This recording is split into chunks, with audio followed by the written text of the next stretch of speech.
spend $45 on instead of Nickelback tickets. Okay, so I'm going to start off with a little story. I recently got a job at Chewy's. I'm a host, which it's all right. I get to work with chicks all day if that's your thing, but it's a little bit annoying because we'll get enormous parties. The biggest party we had was last week. It was a party of 50 people. It took up a room and a half, and it was all like middle school volleyball players. Now, when you call in reserve, we have no idea who you're going to be. We have no idea. You could be a bunch of volleyball players. You could be a bunch of serial killers. You could be the Harlem Globetrotters. We don't know. They come in around 8 o'clock, and here's the deal. Here's the thing about Chewy's. The franchise has custom shirt designs, and they're pretty funny.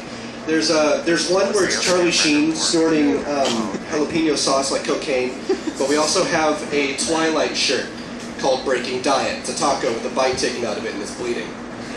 Now, if you know anybody below the age of 14, they've probably seen Twilight and they're probably obsessed with Twilight.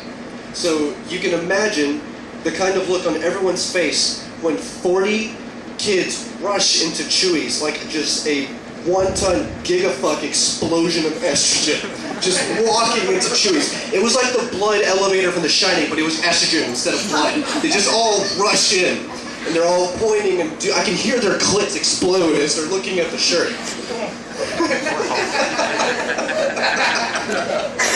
I was hoping that one would work.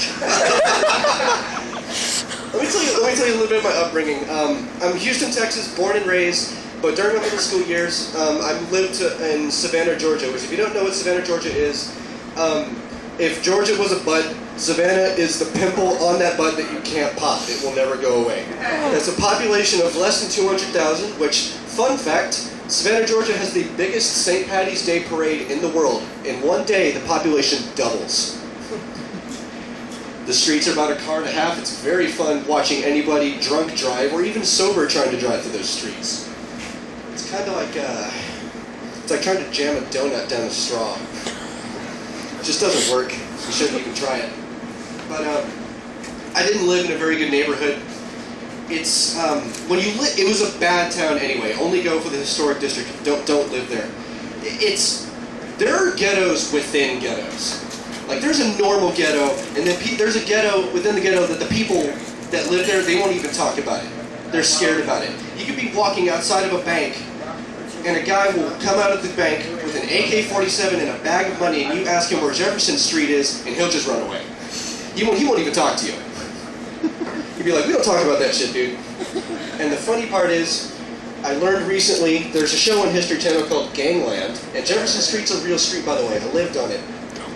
The Jefferson Street was featured on Gangland for MS-13. I saw my house in the show. Can you imagine how much of a wake-up call that must have been? Knowing someone as white as me was in the vicinity of an MS-13 controlled area, which, I don't know how they got there. They're from, from Mexico or something, and they're coming up into Texas and California, and then they somehow just kind of jumped all the way to Georgia. That's like being Mexican and Canadian. It doesn't work. But, I moved back here, and I got well adjusted. I don't miss Georgia at all. It's a horrible state. Please don't ever move there.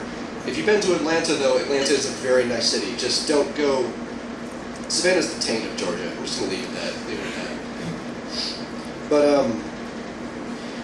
I'm a musician. I play every instrument under the sun. I've been getting serious about bass, and my friend plays guitar like every white kid should. And he wants to make a little bit of music, and I'm like, okay. I just want to make sure that when we're nice and famous, I don't want to play Warped Tour. Because when I'm backstage signing tits, I want to make sure that there's something to sign. You're like, sign my tits? I'm like, sign what? You're 12, get out of my face. This is serious music. I'm not talking about your life when I sing. A wave of estrogen. A one-ton gigafuck explosion. I like that term, I'm sorry. It conveys so much. Okay, so I read this thing online recently. I'm currently addicted. It's the website cracked.com. If anybody reads it, I recommend you. Thank you, someone who knows what it is. I know an excellent rehab group when we get out of here for cracked.com. I will get you help, it's okay. But I read an article, and it was like, I don't remember what it is, but it was basically 5 most batshit things that foreigners do to get food. And number one on the list, there are cliffs in Nepal, and I shit you not, they hang upside down, and they have a ladder, and they have a bucket, and they have a stick. They'll hang upside down, and there's beehives inside of the cliff. And they lower themselves down, and they get a bucket, and they stick it inside the beehive, and then they proceed to take a stick and go completely apeshit, pissing off the bees. Sivo has nothing on being covered in bees like the Nepalese do. Like, he's paid to do that. These guys do it to survive. And they're just banging on it, getting all these honeycombs and coming up. And I unfortunately looked up a video of it. And first off, I congratulate the guy that was videotaping this. Thank you for spending the time to videotape the Nepalese lifestyle of getting attacked by a one-time gigafuck explosion of bees. And when he was coming up, he was swatting his stuff and going around. It was like if you tied a rat to a cuckoo clock and he was trying to get off. That's the best imagery I can think of. It was pretty bad. But I'm pretty sure that everyone's heard of the school shooting recently in Connecticut. It's a very, very big tragedy. And it's also because I believe people think that the end of the world is coming. I personally don't think it is, because here's the reason. The Mayan society died. Okay, they're not around anymore. But would you really trust people that ripped out people's hearts, waved it in the air like they didn't care, and then kicked their corpse down an infinite flight of stairs? Would you really trust that society with anything? They can count, they have numbers, they gave us that. But you see any remaining culture left? Like, whenever someone says that, like, I'm proud to be of Mayan descent, I'm like, oh, you're proud of being insane. That's what you're saying. You're proud of saying that your ancestors killed people mindlessly to a god. Mayans invented the original fatality. That's what they did. That's what they gave the world. They gave the world the fatality before Ed Boon did in the 90s. I'm a huge gamer. I've been playing games since I was born. People were born with a silver spoon in my mouth. I was born with a controller in my hands. That's my life story. I've been started to play competitively. And here's I know it's a stereotype because it's true. You can't beat Asians at fighting games.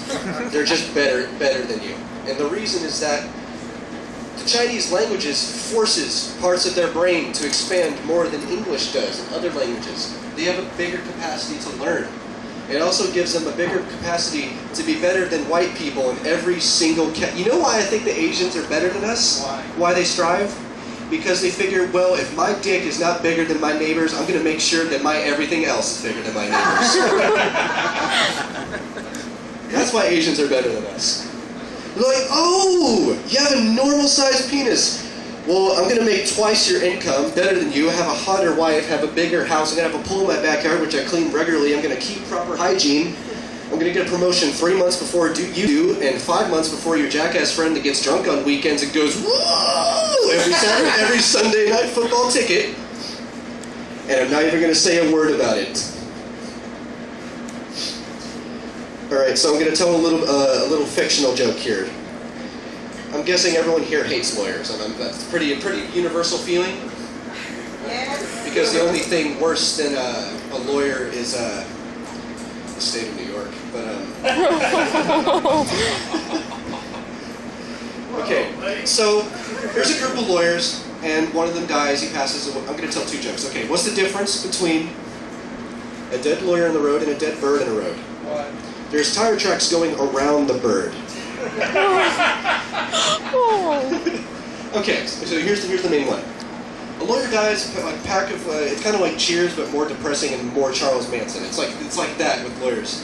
But one of them dies, boo-hoo, blah, blah, blah, blah, and they all go to the funeral, okay? Now, in his will, he said that he wanted them all to donate cash and help with the casket. The first lawyer comes up, gives his eulogy, and he throws $20 on the casket. Next guy comes up, and he throws another $20, gives his eulogy. Next guy comes up, and he throws $60 on the casket. The last lawyer, just graduating from law school, writes a check for $100, pockets the cash, and leaves the funeral.